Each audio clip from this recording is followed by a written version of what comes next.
Tinanggi ng kampo ni Duterte o dating Pangulong Rodrigo Duterte na hindi nagkaroon ng access sa mga confidential information, o I should say si VP Sara Duterte, na hindi nagkaroon ng access sa mga confidential information ng 6 na abogadong Pilipino na dumalo noon sa confirmation of charges hearing. Ang kanilang buong tugon tutukan sa report ni Dustin Bayog.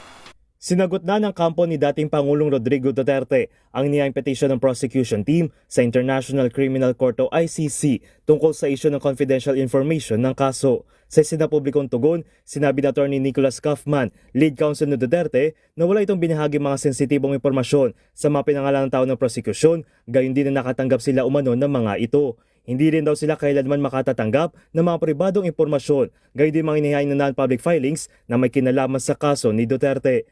Sagot din ni Kaufman na wala silang pribilehiyo na magsagawa ng mga meeting kasama si Duterte habang ito ay nasa detention center. Mababatid sa inihayang request for clarification ng prosecution sa pre-trial chamber 1 noong March 4, pinalilinaw nito sa kampo ni Duterte na hindi miyembro ng defense team ang 6 na Filipino lawyers na dumalo sa confirmation of charges hearing. Kabilang di dito na linawin na wala sila natanggap na kahit anong sensitibong impormasyon o access sa mga ito. Naging basehan ng prosecution ang mga naging pahayag ng ilang abogado sa media interview na nagpapahiwatig na tila miyembro pa rin sila ng defense team.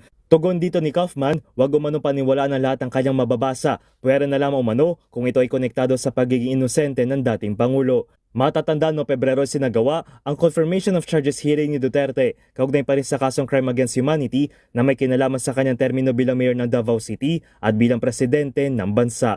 Para sa MBC TV Network News, ito si Dustin Bayog ng DZRH TV. Una sa Pilipinas, una sa Pilipino.